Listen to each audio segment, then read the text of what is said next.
जय हिंद दोस्तों। आज फिर से एक नए क्लास में स्वागत है, जिसमें आज हम पढ़ने वाले हैं हिस्ट्री। ये होने वाला है हिस्ट्री सेमेस्टर फर्स्ट का। जो भी हिस्ट्री मेजर कोर्स में लिए हुए हैं एमजेसी में, इसके लिए ये क्लास बहुत ही महत्वपूर्ण होने वाला है, क्योंकि आज मैं यूनिट फर्स्ट का क्लास कराने वाला हूँ, जिसमें है कि भारत की अवधारणा। और इसमें पॉइंट वाइज में पढ़ेंगे, जो कि पहला पॉइंट में है स्रोतों का सर्वेक्षण। उसके बाद दूसरा पॉइंट में है भारतवर्ष की समझ। और तीसरा पॉइंट में है भारत के पर्यायवाची शब्दों की अनंतता। इसके बाद है डी ऑप्शन में जो दिया गया है कि डी नंबर में समय और स्थान की भारतीय अवधारणा। इसके बाद ई में दिया गया है कि भारतीय साहित्य का गौरव, जैसे वेद, वेदांग, उपनिषद, महाकाव्य, जैन और बौद्ध साहित्य, स्मृति, पुराण आदि पढ़ने वाले हैं। अगर आप लोग इसका पीडीएफ नोट चाहते हैं तो मेरा व्हाट्सएप नंबर नीचे डिस्क्रिप्शन में दिया गया है, आप लोग वहां से मंगा सकते हैं, या फिर टेलीग्राम चैनल पर भी हम उपलब्ध करा दिए हैं, आप लोग वहां से भी डाउनलोड कर सकते हैं। अगर आपका सेशन 25 से 29 है, 2025 से 29 है, तो आपके लिए यह क्लास बहुत ही महत्वपूर्ण होने वाला है। अगर आप एमआईसी में लिए हैं तो आप लोग तैयारी के लिए इसे बहुत आवश्यक समझे, क्योंकि इसमें जो भी हम कराएंगे यूनिट वाइज। तो चलिए अब क्लास को शुरू करते हैं। इसमें जो पहले दिया गया है कि भारत का विचार, तो कोई आधुनिक खोज नहीं है। भारत का जो विचार है वह कोई आधुनिक खोज नहीं है, बल्कि यह हजारों वर्षों की एक निरंतर बहती हुई सांस्कृतिक है। ये भारत का जो विचार है वह बल्कि आधुनिक खोज नहीं है, यह बल्कि ये हजारों वर्षों की निरंतर बहती हुई सांस्कृतिक है और आध्यात्मिक धारा है। इसे समझने के लिए हमें इसे केवल एक जमीन के टुकड़े के रूप में नहीं, बल्कि एक जीवंत इकाई के रूप में देखना होगा। जो भारत का विचार है वो केवल जमीन के टुकड़े की तरह नहीं देखना है, बल्कि जीवंत इकाई के रूप में देखना होगा। तो जो पहले इसमें दिया गया है, प्राचीन भारतीय चिंतन में भारत की पहचान उसकी भौगोलिक सीमाओं से कई अधिक उसके नैतिक और सामाजिक मूल्यों से थी। जो प्राचीन भारत उनके चिंतन में भारत की पहचान जो उसकी भौगोलिक सीमाओं से अधिक जो है वो नैतिक और सामाजिक मूल्यों से थी। जो भारत शब्द की उत्पत्ति ही ज्ञान के प्रति प्रेम को दर्शाता है। भारत शब्द का ही उत्पत्ति ही ज्ञान के प्रति प्रेम को दर्शाता है। भा का अर्थ है प्रकाश।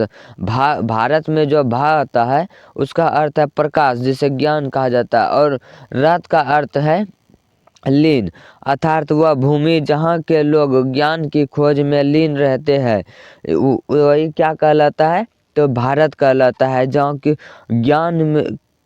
ज्ञान में अगर लीन है तो वही भारत कहलाता है। इसके बाद विष्णु पुराण में भारत की भौगोलिक स्पष्टता देते हुए बताया गया कि उत्तर में हिमालय और दक्षिण में समुद्र के बीच जो भूभाग है वही भारतवर्ष है। जो इसमें बताया गया विष्णु पुराण में कि भारत में जो भौगोलिक स्पष्टता देते हुए बताया कि उत्तर में जो हिमालय है और दक्षिण में समुद्र के बीच जो भूभाग है वही भारतवर्ष कहलाता है, और यहाँ रहने वाले इसके संतानें हैं। और जो भी उस भारतवर्ष पर रहने वाले संतानें थी वही वो जो लोग थी वही संतानें हैं। यह अवधारणा उस समय की है जब दुनिया के अन्य हिस्से में राष्ट्रवाद का विचार पैदा भी नहीं हुआ था। ये जो राष्ट्रवाद है ये कब का है, तो जब दुनिया के अन्य हिस्सों में राष्ट्रवाद का भी विचार पैदा नहीं हुआ था। इसके बाद चलिए देखते हैं भारत को जम्बूद्वीप और आर्यावर्ती जैसे अनेकों नामों से जाना गया है। भारत को जो है और भी नामों से जाना जाता था, जैसे जम्बूद्वीप, आर्यावर्त जैसे अनेकों नामों से जाना गया है, जो इसकी विशालता और सांस्कृतिक श्रेष्ठता का प्रतीक थे। जो इनकी जो भी विशालता और सांस्कृतिक श्रेष्ठता थी वही जम्बूद्वीप और आर्यावर्त जैसे अनेकों नामों से जाने जाते थे। इसके बाद भारतीय समय की अवधारणा भी दुनिया से निराली रही है। भारतीय समय की जो अवधारणा है वह भी दुनिया से निराली रही है। जहाँ पश्चिमी जगत समय को एक सीधी रेखा में देखता है, वही भारत इसे कालचक्र के रूप में देखा। जहाँ पश्चिमी जगत में जो समय को है वो एक सीधी रेखा में देखा है, वही भारत ने इस काल को कालचक्र के रूप में देखा। जहाँ युग, सतयुग, त्रेता युग, द्वापर युग और कलयुग की बात की गई है, एक चक्र की तरह चलते रहते हैं। इसी तरह स्थान की हमारी समझ केवल भौतिक नहीं थी, हमने पूरे ब्रह्मांड को एक परिवार माना जिसे वसुधैव कुटुंबकम के विचार में पिरोया गया। इसके बाद चलिए देखते हैं। इस विचार का पुख्ता करने में हमारे विशाल साहित्य का सबसे बड़ा योगदान रहा। इसमें जो है पुख्ता जो किया है उसमें विशाल साहित्य रहा है। वेदों ने जहाँ ज्ञान का आधार रखा, वही उपनिषदों ने मनुष्य को जीवन और मृत्यु के गहरे रहस्यों से परिचित कराया। इसके बाद रामायण और महाभारत जैसे महाकाव्यों ने हमें समाज में धर्म और न्याय की स्थापना करना सिखाया। महाकाव्यों ने ये हमें जो है धर्म और न्याय की स्थापना करना सिखाया है। जैसे महाभारत है, रामायण है, ऐसे अभी महाकाव्यों ने हमें सिखाया कि धर्म के प्रति कैसे रहा जाए। इसके बाद न्याय की स्थापना, और फिर केवल वैदिक ही नहीं बल्कि जैन और बौद्ध दर्शन ने भी शांति, अहिंसा और करुणा के माध्यम से भारत के विचार को वैश्विक बनाया। पुराणों ने इतिहास को कहानियों के माध्यम से जन जन तक पहुंचाया, जिससे एक साधारण व्यक्ति भी अपनी जड़ों से जुड़ा रहा। इसके बाद संक्षेप में, भारत का विकास विविधता में एकता एक अद्भुत संगम है। भारत में विचार जो है विभिन्नता में एकता व एक अद्भुत संगम है, जहाँ अलग अलग भाषाएं, खान पान और लिपियां होने के बावजूद मूल आत्मा एक ही रही। अलग अलग लिपियां, खान पान, भाषाएं अलग अलग होने पर भी वहाँ की मूल आत्मा एक ही रही। यह एक ऐसी सभ्यता है जिसने कभी किसी पर हमला नहीं किया, बल्कि पूरी दुनिया को अपना ज्ञान और दर्शन दिया। यह एक ऐसी सभ्यता है जिसने कभी किसी पर भी हमला नहीं किया, बल्कि पूरी दुनिया को ज्ञान और दर्शन दिया। तो चलिए अब देखते हैं जो भी यूनिवर्सिटी के तरफ से पॉइंट वाइज दिया गया है। जो इसमें पहला पॉइंट है स्रोतों का सर्वेक्षण, सर्वे ऑफ सोर्स। तो प्राचीन भारत के इतिहास और भारत के विचार को समझने के लिए हमारे पास जो सबसे पहला और महत्वपूर्ण साधन है वह है ऐतिहासिक स्रोतों का व्यापक सर्वेक्षण। ये जो पहला मेरा महत्वपूर्ण साधन है वह है ऐतिहासिक स्रोतों का व्यापक सर्वेक्षण। इन स्रोतों को हम दो प्रमुख श्रेणियों में देख सकते हैं। इन स्रोतों को जाए दो प्रमुख श्रेणियों में देख सकते हैं। पहले वे साहित्यिक स्रोत है जो हजारों वर्षों से मौखिक परंपरा पर या हस्तलिपियों के रूप में जीवित रहे। जो पहला जो है वह साहित्यिक स्रोत जो हजारों वर्षों से मौखिक परंपरा या हस्तलिपियों के रूप में जीवित रहे हैं, जिनमें वेद, ब्राह्मण ग्रंथ, आरण्यक और उपनिषद शामिल है। यह ग्रंथ हमें उस समय के लोगों की सोच और उनके सामाजिक ढांचे की गहरी जानकारी देते हैं। यह होता है साहित्यिक स्रोत, जिसमें वेद, ब्राह्मण ग्रंथ, आरण्यक और उपनिषद भी शामिल है। ये ग्रंथ उस समय के लोगों की जो भी सोच और उनकी सामाजिक ढांचे की गहरी जानकारी देते हैं। वही दूसरी ओर चलिए देखते हैं।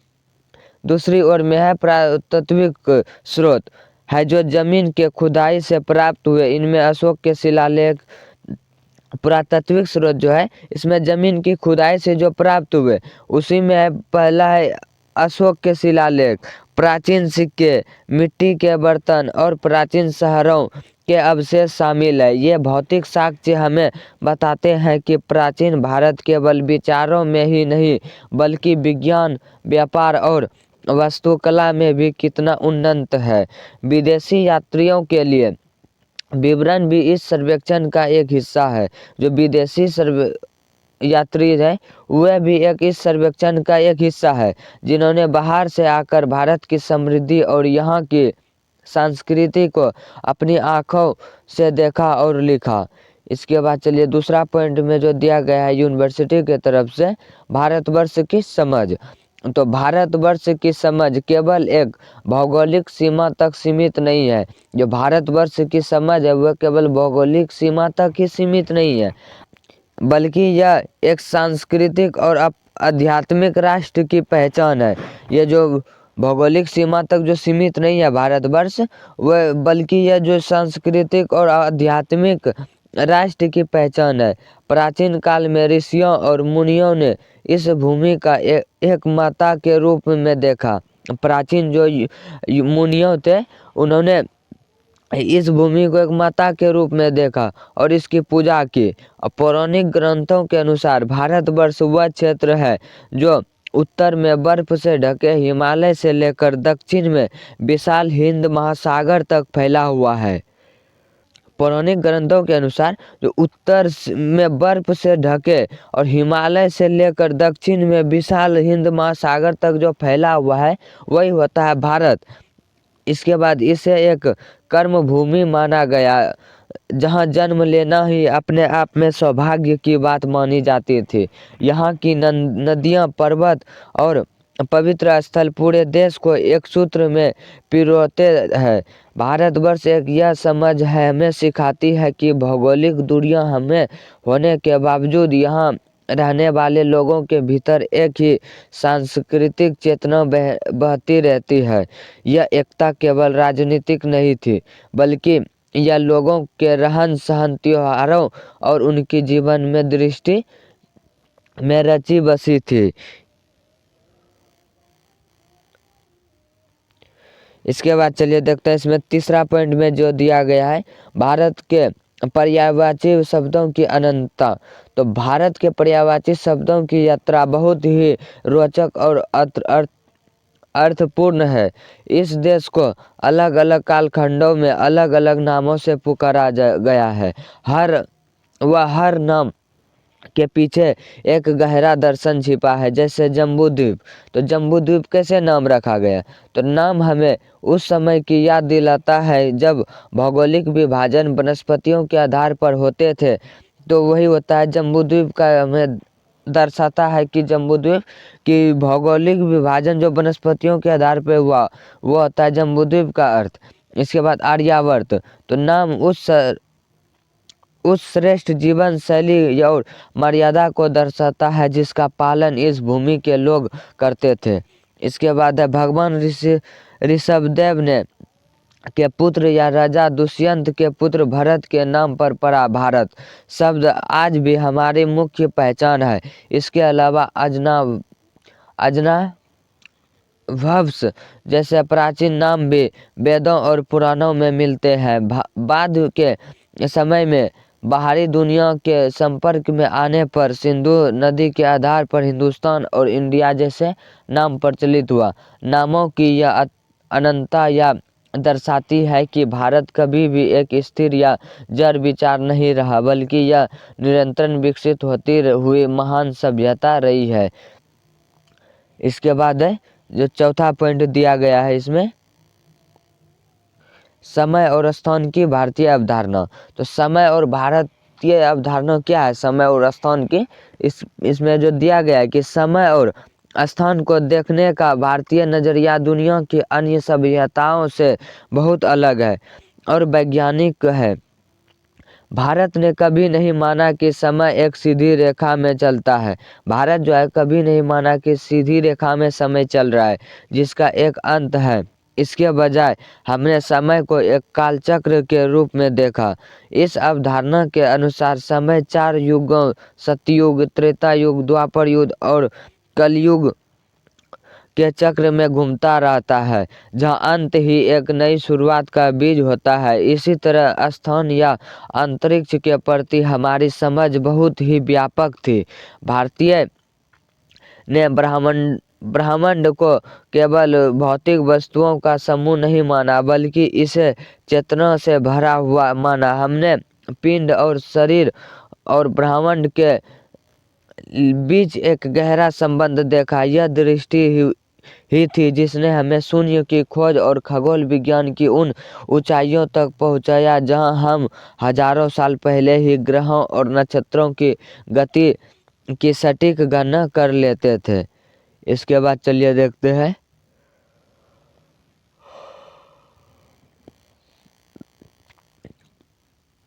ई पॉइंट में जो दिया गया है, भारतीय साहित्य का गौरव।